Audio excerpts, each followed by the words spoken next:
2019 നമ്മൾ പ്രവേശിക്കുമ്പോൾ പുതുവത്സരം ആഘോഷിക്കുന്നതിനായി പല സമൂഹങ്ങളും ഒരുങ്ങിക്കൊണ്ടിരിക്കുകയാണ്.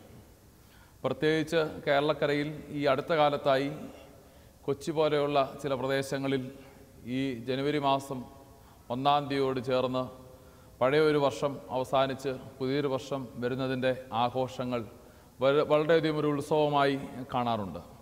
എന്നാൽ മലയാളികളെ സംബന്ധിച്ചിടത്തോളം നമ്മളുടെ മലയാള മാസത്തിൽ ചിങ്ങമാസം 1-ാം തീയതി മുതൽ ഓണത്തോട് ചേർന്നുണ്ടാവുന്ന വലിയൊരു മനസ്സിൻ്റെ ഉത്സാഹവും ഉല്ലാസവും ഒന്നും ജനുവരി മാസത്തിൽ അങ്ങനെ പരക്കെ ബാധിക്കാറില്ല. എങ്കിലും ഇപ്പോൾ ചില ആരാധനാലയങ്ങളുമായി ബന്ധപ്പെട്ടും പള്ളികളുമായി ബന്ധപ്പെട്ടും ചില സാംസ്കാരിക സംഘടനകളുമായി ബന്ധപ്പെട്ടും ഒക്കെ ഇപ്പോൾ പുതുവത്സരപ്പിറവി ജനുവരി മാസത്തിൽ ആഘോഷിക്കുക ഒരു പതിവായി മാറിക്കൊണ്ടിരിക്കുകയാണ്. പല ദേശങ്ങളിലും രാജ്യങ്ങളിലും ഈ ന്യൂ ഇയർ സെലിബ്രേഷൻ വളരെയധികം ഗംഭീരമായി നടത്തുന്നത് കാണാറുണ്ട്. അത് വളരെയധികം ആഘോഷങ്ങളുടെയും പ്രത്യേകിച്ച് മതാചാരങ്ങളുടെ ഒന്നും പശ്ചാത്തലമില്ലാതെയും ഒക്കെ നടക്കുമ്പോൾ ചില വിശ്വാസ സമൂഹങ്ങൾ ഇതിനെ പ്രാർത്ഥനയോടും ധ്യാനത്തോടും വരവേൽക്കുന്ന ഒരു പശ്ചാത്തലം കൂടെയുണ്ട്. ഈ പശ്ചാത്തലത്തിലാണ് ക്രൈസ്തവ സഭകൾ പ്രാർത്ഥനയോടെ പുതുവത്സരത്തെ ആചരിക്കുക എന്നതും കഴിഞ്ഞ ഒരു വർഷക്കാലം ദൈവം നടത്തിയ വിധങ്ങളെ ഓർത്ത് നന്ദി കരയേറ്റി സ്തോത്രം ചൊല്ലി ഈ വർഷം അവസാനിപ്പിക്കുക എന്നതും അങ്ങനെ വർഷാവസാന യോഗമായും പുതുവത്സര ആരാധനയായും ഒക്കെ വിവിധ പള്ളികളിൽ ആരാധനയുടെ നല്ല മുഹൂർത്തങ്ങളും ഇതോടൊപ്പം സൃഷ്ടിക്കപ്പെടുന്നുണ്ട് എന്നത് മറ്റൊരു വശമാണ്. ഇന്ന് നമ്മൾ ഒരു ധ്യാനവുമായി ഇവിടെ നിൽക്കുമ്പോൾ നമ്മളുടെ മുന്നിൽ ഇന്ന് ഒരു വർഷക്കാലം നടത്തിയ ദൈവികമായ നടത്തിപ്പുകളെ ഓർത്ത് ധ്യാനിക്കുന്നതിനും നന്ദി കരയേറ്റുന്നതിനും നമ്മളാരും നിന്നതല്ല, ദൈവം നിർത്തിയതാണെന്നും ദൈവം നമ്മെ കൈപിടിച്ച് നടത്തിയതാണെന്നും ഒന്നും നേടിയതല്ല, ദൈവം ദാനമായി നൽകിയതാണെന്നും വിശ്വസിച്ചുകൊണ്ട് ദൈവസന്നിധിയിൽ കൃതജ്ഞതയോടെ സ്തോത്രത്തോടെ നന്ദിയോടെ ദൈവികമായ കടാക്ഷങ്ങളെ ഓർത്ത് നന്ദി അർപ്പിച്ച് ദൈവത്തെ സ്തുതിച്ചുകൊണ്ട് പുതിയൊരു വർഷത്തിലേക്ക് പ്രവേശിക്കുന്ന വളരെ സുന്ദരമായ ആരാധനാ മുഹൂർത്തങ്ങളാണ് ഈ സമയത്ത് ദേവാലയങ്ങളിൽ നടക്കുക പുതുവത്സരവുമായി ബന്ധപ്പെട്ട്.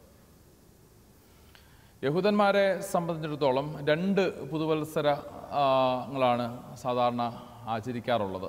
നമുക്ക് ഈ ചിങ്ങമാസം ഇത് എന്ന് പറഞ്ഞതുപോലെ 2 കലണ്ടറിലാണ്. എന്നാൽ യഹൂദന്മാരുടെ ആഘോഷം ഒരേ കലണ്ടറിൽ തന്നെ 2 പുതുവത്സരങ്ങൾ ആഘോഷിക്കാറുണ്ട്. ഒന്ന് ഒരു ആചാരപരമായ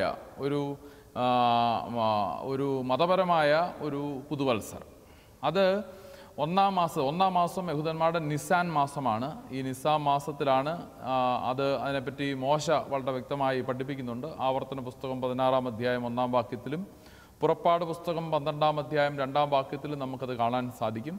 ഈ നിസാൻ മാസമാണ് 1-ാം മാസം. നിസാൻ മാസം 1-ാം തീയതി പുതുവത്സരമാണ്. ആ പുതുവത്സരം പക്ഷേ എല്ലാവരും ആഘോഷിച്ച് നിൽക്കുന്ന ഒരു വത്സരമല്ല, ഒരു മതപരമായ ഒരു വർഷാരംഭമാണ് നിസാൻ മാസം കാണുന്നത്. ഈ മാസത്തിൻ്റെ ഒരു പ്രത്യേകത അവരുടെ പെസഹ മാസമാണ്, പാസ് ഓവർ മന്താണ്. നിസാൻ മാസം 15-ാം തീയതിയാണ് പെസഹ യഹൂദന്മാർ ആചരിക്കുന്നത്. അതുപോലെ തന്നെ ഈ നിസാൻ മാസമാണ് ആദമിൻ്റെയും ഹൗവയുടെയും ജീവിതത്തിൻ്റെ വാർഷികമാണ്. ആദമിനെയും ഹൗവയും സൃഷ്ടിച്ച ദൈവം, അതായത് വിവാഹ വാർഷികം എന്ന് പറയാം. ആ ഹൗവയുടെ ജന്മദിവസം തന്നെയാണല്ലോ വിവാഹ വാർഷികം.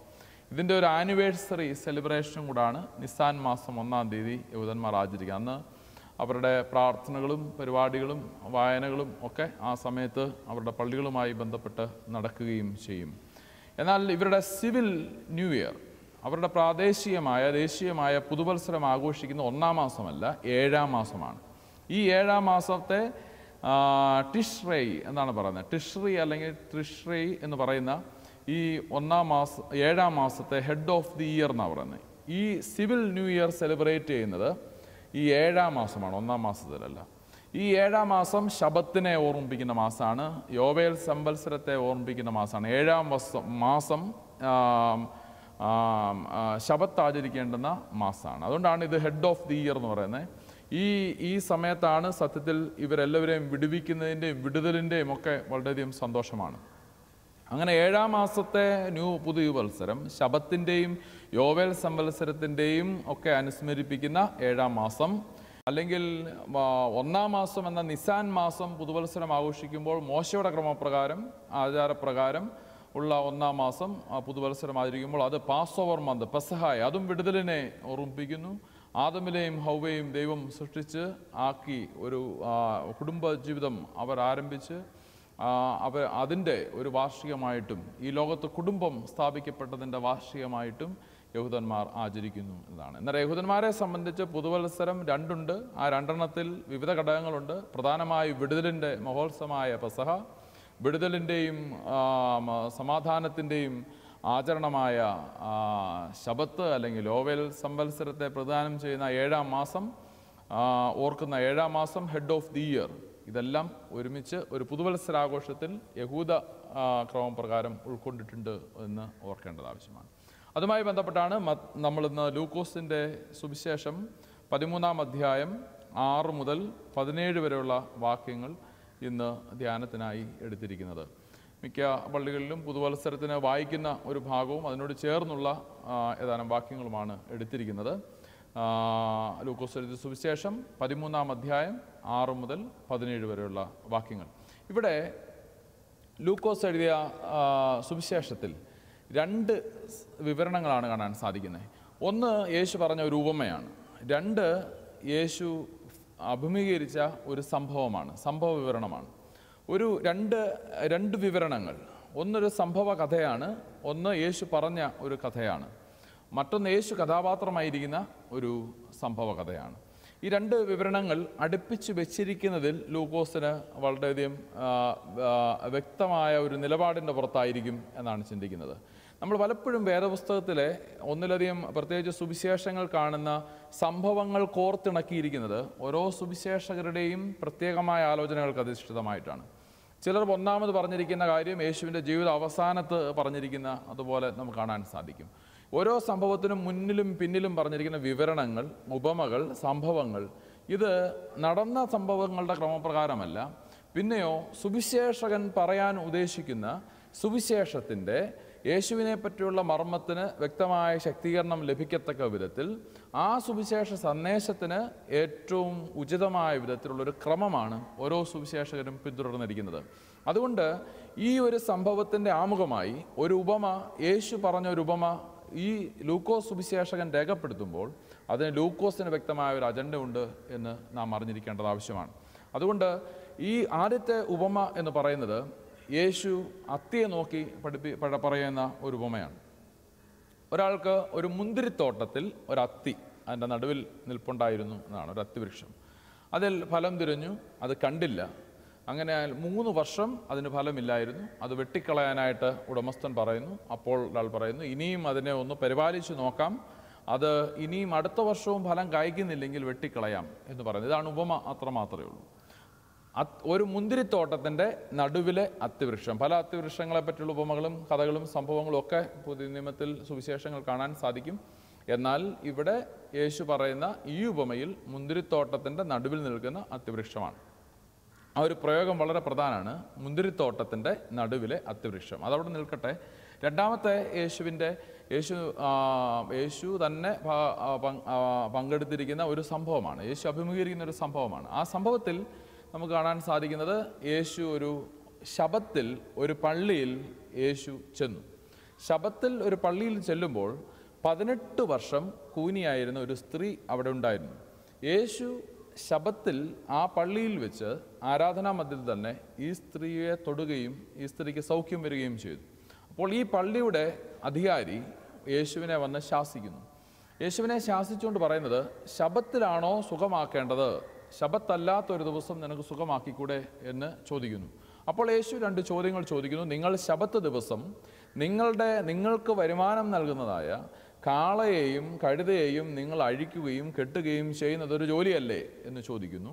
അതോടൊപ്പം തന്നെ ചോദിക്കുന്ന മറ്റൊരു നിർണായകമായ ചോദ്യം, ശബത്ത് ദിവസം ബന്ധനം അഴിച്ചുവിടേണ്ടതല്ലയോ എന്ന് ചോദിക്കുകയാണ്. വളരെ വ്യക്തമായ ഈ ചോദ്യങ്ങൾ, വളരെ ശക്തമായ ചോദ്യങ്ങൾ അവിടെ നിർത്തിക്കൊണ്ട് നമ്മൾ ഈ ഉപമയും ഈ സംഭവവും തമ്മിലുള്ള ഒരു കമ്പാരിസണിലേക്ക് പ്രവേശിക്കുകയാണ്. ഇവിടെ ഈ വിവരണത്തിൽ കാണാൻ സാധിക്കും, ഒന്നാമത് ഒരു മുന്തിരിത്തോട്ടം, അതിൻ്റെ നടുവിൽ അത്തിവൃക്ഷം, അതിൻ്റെ ഒരു കേന്ദ്രഭാഗത്ത് നിൽക്കുന്ന ഒരു അത്തിവൃക്ഷം. മുന്തിരി എന്ന് തന്നെ ഇസ്രായേൽ ജനതയുടെ ഒരു പര്യായമാണ്. യേശുവിനെ പറയുന്നുണ്ട്, ഞാൻ സാക്ഷാൽ മുന്തിരിവള്ളിയാകുന്നു. അതുപോലെ യെശയ്യാ പുസ്തകം വായിക്കുമ്പോൾ ഇസ്രായേൽ ജനതയെ ദൈവം നട്ട മുന്തിരിത്തോട്ടത്തോടാണ്. എന്നാൽ ഈ മുന്തിരിത്തോട്ടത്തിൻ്റെ നടുവിലെ അത്തിവൃക്ഷം സത്യത്തിൽ ഇസ്രായേലിനെ സംബന്ധിച്ചിടത്തോളം അവരുടെ വളരെയധികം കേന്ദ്രമായിരിക്കുന്ന യെരുശലേം ദേവാലയത്തെ കുറിക്കുന്നതിനാണ് ഈ അത്തിവൃക്ഷം. അതായത് ഈ ജനത പാർക്കുന്ന ഇസ്രായേൽ ദേശം തന്നെ വിശുദ്ധ സ്ഥലമാണെന്ന് അവർ വിശ്വസിക്കുന്നു. ആ ദേശത്തിൻ്റെ നടുവിലുള്ള ദേവാലയം അതിനേക്കാൾ പരിപാവനവും വിശുദ്ധവുമായി കാത്തു സൂക്ഷിക്കാൻ വേണ്ടി ദാവീദിൻ്റെ കാലത്ത് നിർമ്മിക്കപ്പെട്ടിട്ടുള്ളതാണ്. പിന്നീട് അത് സുനഗോഗ് രീതിയിലേക്ക് ആരാധനകൾ പോവുകയും പലയിടങ്ങളിലും അവരുടെ ജീവിതത്തിൻ്റെ പ്രധാന കേന്ദ്രമായി സിനഗോഗുകൾ ഉണ്ടാകുകയും ചെയ്യുന്നു. അന്നേരം അതൊരു വിശുദ്ധ സ്ഥലമായിട്ട് അവർ കരുതുന്നു. അവർ പാർക്കുന്ന സ്ഥലം തന്നെ അവർ വിശുദ്ധമായിട്ട് കാണുന്നു. അതിനകത്ത് തന്നെയുള്ള മറ്റൊരു സ്ഥലമാണ് അതിവിശുദ്ധമായ സ്ഥലം. ഈ ദേവാലയത്തിൻ്റെ ഉള്ളിൽ തന്നെ ഈ വിശുദ്ധിക്ക് ഏറ്റക്കുറച്ചിൽ വന്ന് വിശുദ്ധ സ്ഥലം, അതിവിശുദ്ധ സ്ഥലം എന്നൊക്കെ പറഞ്ഞുള്ള വേർതിരിവുകൾ ഉണ്ട് താനും. എന്നാൽ ഇവിടെ ഈ ഒരു ഉപമയിൽ ഒരു വൈഡർ സൊസൈറ്റി അതിനെ ആ ഒരു കമ്മ്യൂണിറ്റിയെ മുഴുവൻ ഒരു മുന്തിരിത്തോട്ടത്തോടും ആ മുന്തിരിത്തോട്ടം നടുവിലെ അത്തിവൃക്ഷം ദേവാലയത്തോടും ഉള്ള ഒരു ബന്ധം നമുക്ക് തുടർന്നുള്ള സംഭവം വായിക്കുമ്പോൾ കാണാൻ സാധിക്കും. ഇവിടെ മുന്തിരിത്തോട്ടത്തിൻ്റെ ഫലമില്ലായ്മയെ പറ്റി അവിടെ ഒന്നും പറയുന്നില്ല. മുന്തിരിത്തോട്ടത്തിൽ ഫലമുണ്ടോ ഇല്ലയോ എന്ന് നോക്കുന്നില്ല. എന്നാൽ അതിൻ്റെ മധ്യത്തിലുള്ള അത്തിവൃക്ഷത്തിൽ ഫലമില്ലാഞ്ഞ് അതിനെ എടുത്തു കളയുവാനായിട്ട് പറയുകയാണ്.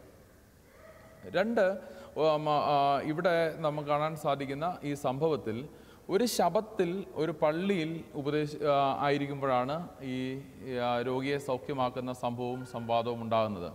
ശബത്തെന്ന് പറയുന്നത് ഇതുപോലെയാണ്. മുന്തിരിത്തോട്ടത്തിൻ്റെ നടുവിലെ അത്തിവൃക്ഷം പോലെ 7 ദിവസങ്ങൾക്ക് നടുവിലെ ഒരു പ്രധാനപ്പെട്ട സെറ്റ് അപ്പാർട്ടഡ് ആയിരിക്കുന്ന വേർപെടുത്തിയെടുത്തിരിക്കുന്ന വിശുദ്ധ ദിവസമാണ് ശബത്ത് എന്ന് പറയുന്നത്. സ്വസ്ഥനാളിനെ ശുദ്ധീകരിപ്പാൻ ഓർക്കുക എന്ന് പറയുമ്പോൾ 7 നാളുകളിൽ നിന്ന് ഒരു പ്രത്യേക ദിവസം എടുത്ത് അതിനെ സ്വസ്ഥനാളായി പ്രഖ്യാപിക്കുകയും വിശുദ്ധ ദിവസമായി വേർതിരിച്ച് ആരാധിക്കുകയും ചെയ്യുകയാണ്. അങ്ങനെയുള്ള ഈ ശബത്ത് എന്ന് പറയുന്ന ദിവസം, ആഴ്ചവട്ടത്തിലെ ഒരു ദിവസം എന്ന് പറയുന്നത് മുന്തിരിത്തോട്ടത്തിനടുവിലെ അതിപ്രധാനമായ അത്തിവൃക്ഷം പോലെ ഒരു ആഴ്ചവട്ടത്തിലെ ഒരു പ്രധാനപ്പെട്ട വളരെയധികം വേർതിരിക്കപ്പെട്ട വളരെയധികം കേന്ദ്രസ്ഥാനത്തുള്ള ഒരു ദിവസമാണ് ശബത്ത്. ഒരു ശബത്തിൽ ഒരു പള്ളിയിൽ ആയിരുന്നു സംഭവിച്ചത്. ആ പള്ളി എന്ന് പറയുന്നത് ഇത് ആദ്യം പറഞ്ഞതുപോലെ തന്നെയാണ്. ഒരു ദേശത്തിൻ്റെ ഈ ഭൂമിയിലുള്ള എല്ലാ സ്ഥലങ്ങളും ദൈവത്തിൻ്റെതാണ്. ഈ ഭൂമിയിലുള്ള എല്ലാ സ്ഥലങ്ങളും വിശുദ്ധമായിരിക്കേണ്ടതാണ്. ഈ ഭൂമി മുഴുവൻ ദൈവത്തിൻ്റെ പാദപീഠമാണ്. അങ്ങനെയൊക്കെ ആയിരിക്കുമ്പോഴും ഒരു പ്രത്യേക സ്ഥലം വേർതിരിച്ച് യഹോവയ്ക്ക് വേണ്ടി വേർതിരിച്ച് ആരാധിക്കുവാൻ വേണ്ടി വേർതിരിച്ച് ദൈവിക കാര്യങ്ങൾക്കും വിശുദ്ധ കാര്യങ്ങൾക്കും വേണ്ടി മാത്രം വേർതിരിച്ച് വെച്ചിരിക്കുന്ന ഒരിടമാണ്, ഒരു ദേശത്തിൻ്റെ മധ്യത്തിലുള്ള ഒരിടമാണ് പള്ളി എന്ന് പറയുന്നത്. 2 വ്യക്തമായ കാര്യങ്ങളാണ് ഇവിടെ അവതരിപ്പിക്കപ്പെട്ടിരിക്കുന്നത്. ഒന്ന് ഹോളി ടൈം, അത് സംബന്ധിച്ചുള്ള വിശുദ്ധ സമയങ്ങൾ, വിശുദ്ധ ദിവസങ്ങൾ സംബന്ധിച്ചുള്ള സങ്കല്പം. ഹോളി പ്ലേസ്, വിശുദ്ധ സ്ഥലം സംബന്ധിച്ചുള്ള സങ്കല്പങ്ങൾ. ഇതൊരു മതാചാരവുമായി ബന്ധപ്പെട്ടുള്ള പ്രയോഗങ്ങളാണ്. Holy time and holy place. നമുക്ക് ധാരാളം വിശുദ്ധ സമയങ്ങളും വിശുദ്ധ സ്ഥലങ്ങളും ഒക്കെ കാണാൻ സാധിക്കും. വ്രതകാലങ്ങളെ, നോമ്പ് കാലങ്ങൾ, അതുപോലെ ആരാധനയ്ക്ക് വേണ്ടി നിജപ്പെടുത്തിയിരിക്കുന്ന സമയങ്ങൾ, പ്രാർത്ഥനാ സമയങ്ങൾ, പ്രാർത്ഥിക്കുന്ന മുറികൾ, പ്രാർത്ഥിക്കുന്ന ഇടങ്ങൾ, ആരാധനാലയങ്ങൾ, ക്ഷേത്രങ്ങൾ ഒക്കെ നമുക്ക് വിശുദ്ധ സ്ഥലവുമായി ബന്ധപ്പെട്ട് നമുക്ക് കാണുവാനായി സാധിക്കും. എന്തിനു വേണ്ടിയിട്ടാണ് ഈ വിശുദ്ധ സ്ഥലം, എന്തിനു വേണ്ടിയിട്ടാണ് ഈ വിശുദ്ധ സമയം എന്നതാണ്. വിശുദ്ധ സമയവും വിശുദ്ധ സ്ഥലവും വേർതിരിച്ച് വെച്ചിരിക്കുന്നത് ഒരു സമൂഹത്തിൽ അവർ ചിന്തിക്കുകയാണ്, ഈ 6 ദിവസവും മലിനമായാലും ഒരു ദിവസം വിശുദ്ധമായി സൂക്ഷിക്കണം. 7 ദിവസവും വിശുദ്ധമായിരിക്കേണ്ടതാണ്. എന്നാൽ 6 ദിവസവും സ്വല്പം കുരുത്തക്കേട് കാണിച്ചാലും 7-ാം ദിവസം ദൈവത്തിന് വേണ്ടി വേർതിരിച്ചു വെക്കുക. ആ സമയം നന്മകൾ മാത്രമേ ചെയ്യുകയുള്ളൂ, നല്ല കാര്യങ്ങൾ മാത്രമേ നിറവേറ്റുകയുള്ളൂ എന്ന് ചിന്തിച്ച് ആക്കി വച്ചിരിക്കുക. അതുപോലെ തന്നെ നമ്മളുടെ വിശുദ്ധ സ്ഥലം എന്തെന്ന് ചോദിച്ചു കഴിഞ്ഞാൽ, വിശുദ്ധ സ്ഥലവും ഈ ദേശം മുഴുവൻ വിശുദ്ധമായിരിക്കേണ്ടതാണ്. എന്നാൽ പുറത്തൊക്കെ കുറച്ച് കുരുത്തക്കേട് കാണിച്ചാലും അങ്ങനൊന്നും കാണിക്കാത്ത, നല്ല കാര്യങ്ങൾ മാത്രം ചെയ്യുന്ന, നന്മ മാത്രം ഉള്ള ഒരു സ്ഥലം പ്രിസർവ് ചെയ്യുകയാണ് സത്യത്തിൽ വിശുദ്ധ സ്ഥലങ്ങൾ ഉണ്ടാക്കുന്നതിലൂടെ. നമ്മളുടെ മനസ്സിൽ വേർതിരിക്കുകയാണ് ഒരു കോർണർ. നമ്മളുടെ ഒരു ദേശത്ത് വേർതിരിക്കുകയാണ് ഒരു കോർണർ, വിശുദ്ധ സ്ഥലം. എന്തിനു വേണ്ടിയാണ്? നാളെ ഹോളിനെസ് എന്താണെന്ന് ചോദിച്ചാൽ, വിശുദ്ധി എന്താണെന്നും നന്മ എന്താണെന്നും ചോദിച്ചാൽ, ഇങ്ങനെ ഈ ശബത്ത് ദിവസത്തെ ചൂണ്ടിക്കാണിച്ചിട്ട് പറയണം, ഈ ശബത്ത് ദിവസമാണ് ഏറ്റവും സ്വസ്ഥമായ ദിവസം, ഈ ദിവസം പോലെ എല്ലാം ആകേണ്ടതാണ്. അതുകൊണ്ടാണ് പള്ളിയിൽ വന്ന് ഒരു വിശുദ്ധ സ്ഥലത്ത് ഒരു വിശുദ്ധ സമയത്ത് നമ്മൾ ഒരുമിച്ച് കൂടിയിരിക്കുകയാണ്. കാരണം നമ്മൾ പറയുകയാണ്, ഈ വർഷത്തിൻ്റെ സമാപനം ഒരു വിശുദ്ധ സമയത്തായിക്കൊള്ളട്ടെ, ഒരു വിശുദ്ധ സ്ഥലത്തായിക്കൊള്ളട്ടെ. ഈ പുതിയ വർഷത്തിൻ്റെ ആരംഭം ഒരു വിശുദ്ധ സ്ഥലത്ത് നിന്ന് ഒരു നല്ല കാര്യം ചെയ്തുകൊണ്ടാണ്. അതുകൊണ്ട് കുർബാന കൊള്ളുന്നു, സാക്ഷ്യങ്ങൾ സംബന്ധിക്കുന്നു, പ്രാർത്ഥിക്കുന്നു. അങ്ങനെ പ്രാർത്ഥിച്ചുകൊണ്ടിരിക്കുമ്പോൾ അല്ലെങ്കിൽ കുർബാന മധ്യേ ഇത് രണ്ടും സംഭവിക്കുകയാണ്. എന്താണ്? പഴയൊരു വർഷം തീർന്ന് പുതിയൊരു വർഷത്തിലേക്ക് പ്രവേശിക്കുന്നു. പുതിയൊരു വർഷത്തിലേക്ക് പ്രവേശിക്കുമ്പോൾ ഒരു നല്ല കാര്യം ചെയ്ത് ദൈവവുമായുള്ള സംസർഗത്തിൽ കാര്യങ്ങൾ ചെയ്ത് ആരംഭിക്കുവാനുള്ള ഒരു താല്പര്യം. അന്നേരം ഈ ഒരു സന്ദർഭത്തിലാണ് നമ്മൾ ആദ്യം പറഞ്ഞല്ലോ, യഹൂദന്മാരുടെ പുതുവത്സര ആരാധനയിൽ നമുക്ക് ഇതുപോലൊരു സങ്കല്പമുണ്ട്. ശബത്തുമായും പെസഹയുമായും വിടുതലുമായും ബന്ധപ്പെട്ട ഒരു സങ്കല്പം അവിടെ കിടപ്പുണ്ട്. നിസാൻ മാസത്തിലും അതുപോലെ 7-ാം മാസത്തിലും ഇത് കാണാനായിട്ട് സാധിക്കും. ശബത്ത് എന്ന് പറയുമ്പോൾ 2 കൺസെപ്റ്റുകളാണുള്ളത്. ഒന്ന്, നമ്മൾ പുറപ്പാട് പുസ്തകത്തിൽ കാണുന്ന സങ്കല്പമാണ്.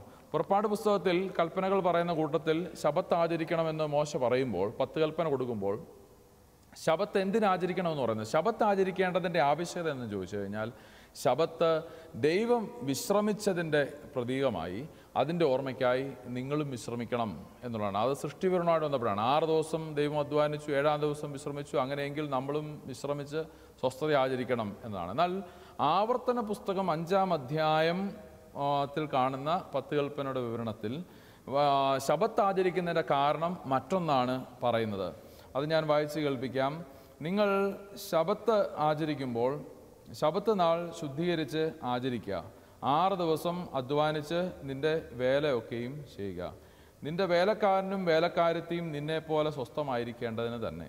നീ മിസ്രയീം ദേശത്ത് അടിമയായിരുന്നു എന്നും അവിടെ നിന്ന് നിന്റെ ദൈവമായ യഹോവ നിന്നെ ബലമുള്ള കൈകൊണ്ടും നീട്ടിയ ഭുജം കൊണ്ടും പുറപ്പെടുവിച്ചു എന്നും ഓർക്കുക. അതുകൊണ്ട് ശബത്ത് നാൾ ആചരിപ്പാൻ നിന്റെ ദൈവമായ യഹോവ നിന്നോട് കൽപ്പിച്ചു.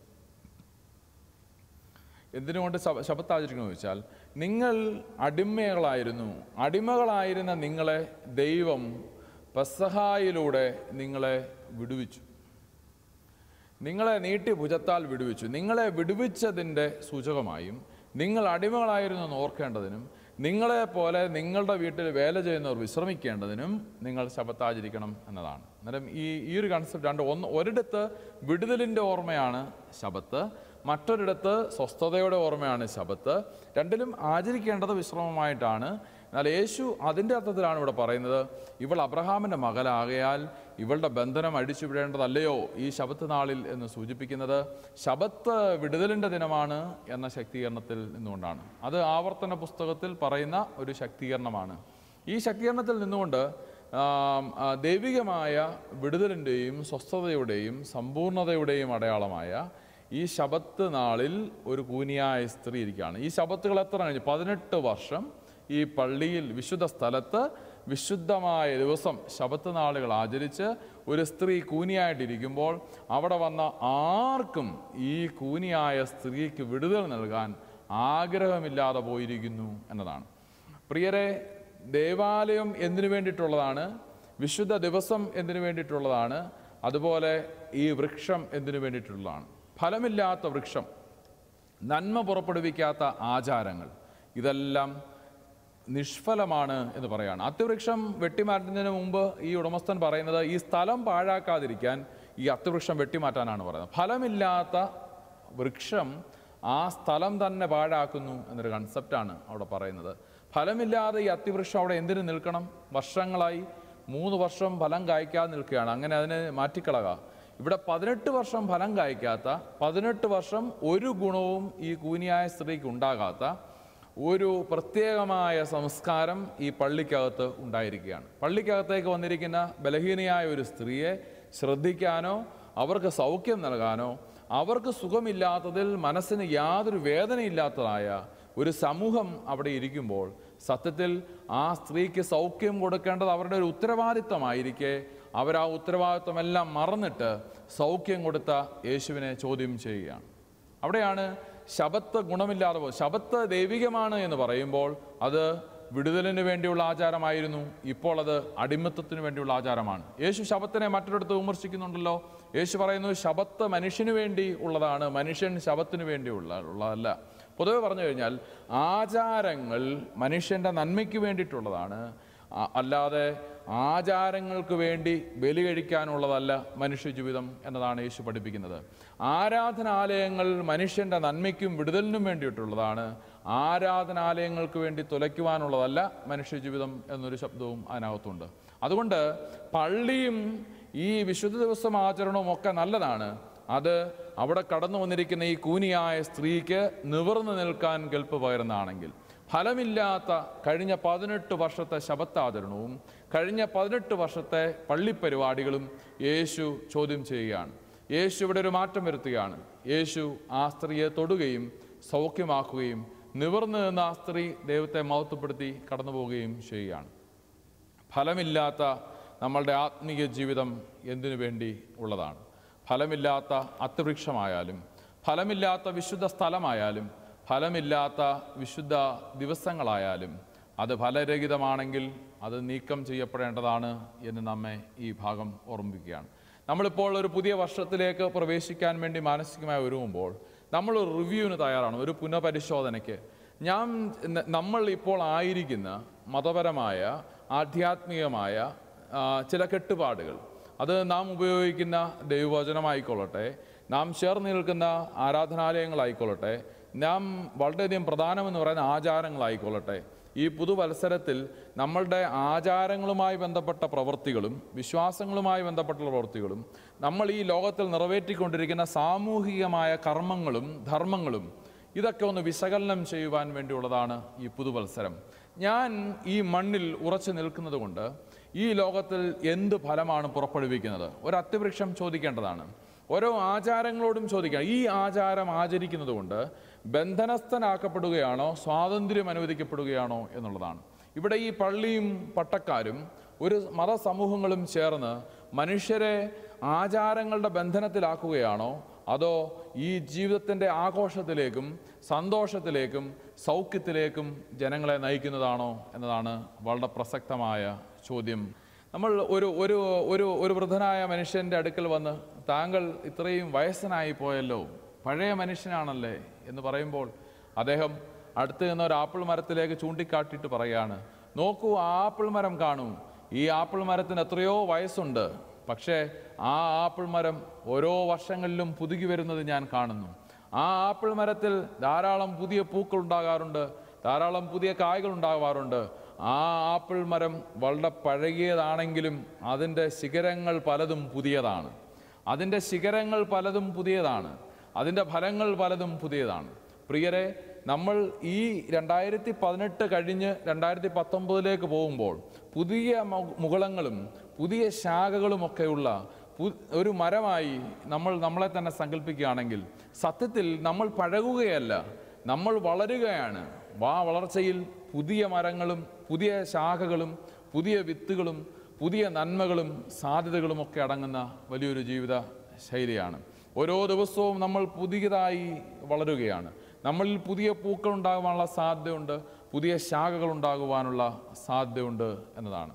അതുകൊണ്ട് നമ്മുടെ ജീവിതത്തിൽ അത് മതപരമായ ജീവിതമായിക്കൊള്ളട്ടെ, സാമൂഹികമായ ജീവിതമായിക്കൊള്ളട്ടെ, ഈ പുതുവർഷം നമ്മളെ കൊണ്ട് എന്ത് ഫലമാണ് സമൂഹത്തിനുണ്ടാവേണ്ടത് എന്ന് ചിന്തിക്കുകയാണ്. നമ്മുടെ ബാംഗ്ലൂർ ECC ക്യാമ്പസിൽ മുൻപ് ഒരു മാവിൻ ചുവട്ടിൽ അവിടെ ഒരു ബോർഡ് എഴുതി വെച്ചിട്ടുണ്ടായിരുന്നു. ആ മാവിൻ ചുവട്ടിൽ ഇങ്ങനെ മാവിൽ ധാരാളം മാങ്ങ നിറയുന്ന ഒരു മാവാണ്. ആ മാവിൻ ചുവട്ടിൽ ഒരു ബോർഡ് എഴുതി ഒട്ടിച്ചിരിക്കുന്നതാണ്, I never eat my own fruits എന്നുള്ളതാണ്. ഞാനൊരിക്കലും എൻ്റെ പഴങ്ങൾ തിന്നാറില്ല എന്നാണ്. I don't eat my own fruits എന്നുള്ളതാണ്. എൻ്റെ പഴങ്ങൾ ഒരിക്കലും എനിക്ക് തിന്നാൻ വേണ്ടിയുള്ളതല്ല, അത് മറ്റുള്ളവർക്ക് വേണ്ടി നൽകുവാനുള്ളതാണ്. ഒരു പള്ളിയുടെ ബെനഫിറ്റ് ആർക്കാണ്? ഒരു അത്തിമരത്തിൻ്റെ ബെനഫിറ്റ് ആർക്കാണ്?